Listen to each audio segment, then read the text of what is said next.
Hi, I'm Roxanne Vermeland, and I'm very excited to share my story with you on breast implants. I was diagnosed with bilateral breast cancer in 2012, needing mastectomies. Yes, I was just like any other patient, as they sent me over to the plastic surgeon for breast implants prior to getting my surgery. It's just protocol when you get breast cancer. They tell you they're going to make you beautiful again while you're sitting there thinking to yourself, oh my, I had no idea how ugly I am. Maybe I should have worn more makeup and perhaps a dress. For this doc, as he's really wanting to do a makeover on me. I mean, he pushed me so hard, he had me signing the dotted line within 5 minutes. He told me how safe they were, and within 5 minutes, I signed that dotted line because they didn't cause cancer and blah, blah, blah, blah. I looked at his blue eyes and I said, sold, honey. I mean, I was only thinking about losing my breasts, my hair, starting chemo, and going through it for 6 months. This guy had me feeling like I would look like a model when he was done with me. Who wouldn't do this? I went 6 months, only 6 months, with those Mentor Smooth implants.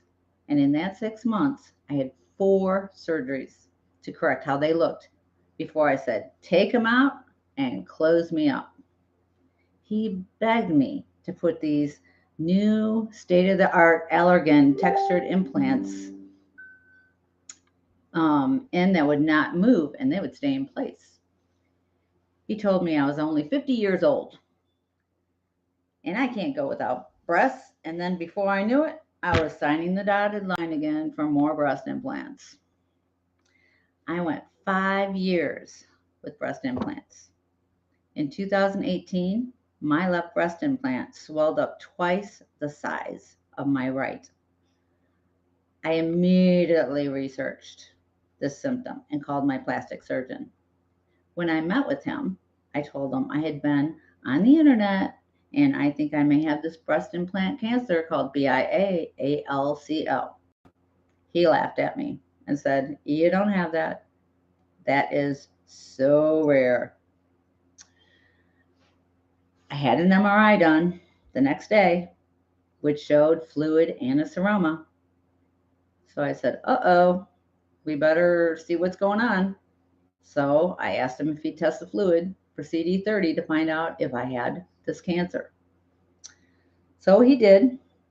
And the next week, while I was waiting for my results, I went into septic shock. Believe it or not. I had my first ambulance ride with all the bells and whistles. I thought that was pretty cool as they were pumping all these IV fluids into me to save my life. I had no idea they were trying to save my life. Before I knew it, I was in the ICU and they were getting me prepped for emergency surgery to save my life because the breast implant was infecting my whole body. Well, I was in ICU an entire week fighting for my life while my plastic surgeon went on vacation and left me high and dry without any coverage because he didn't know anything about it.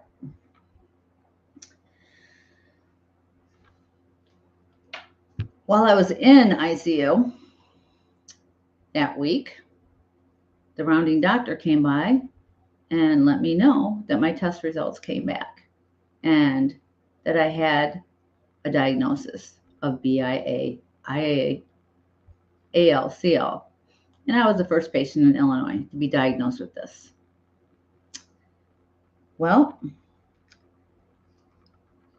do you know not one of my docs in Illinois, not my plastic surgeon, not my oncologist, not my primary care, not the radiologist, not anybody knew anything about this cancer. I couldn't believe it. I couldn't even ask a doctor, well, what happens when you have this cancer? Well, we're not sure. We can remove your other implant, but Mayo is probably the best place for you to go in Minnesota. So I was like, oh, okay. So as my eyes teared up because I had another cancer, I thought, well, I better start researching because nobody knows how to treat my cancer. So here we go. So 2 weeks later, I went to the Mayo Clinic and I had a PET scan, and then I had my left breast implant and capsule removed, mammary nodes and part of my rib removed because the PET scan showed the cancer had spread here, and the remaining capsule that the plastic surgeon left in from cutting into my capsules and taking samples, which he should have, because if you read the literature, you don't cut into the capsules because it can make your cancer spread. But he wasn't informed on the cancer, so he says. Okay, so how can an oncologist refer you to a plastic surgeon when you have no idea how this cancer is diagnosed and treated? There are over 400,000 women in the world diagnosed with breast cancer every single year. And they go from oncologist immediately to breast surgeon.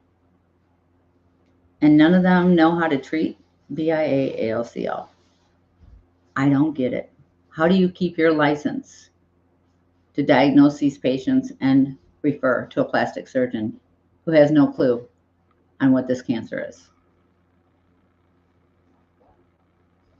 Why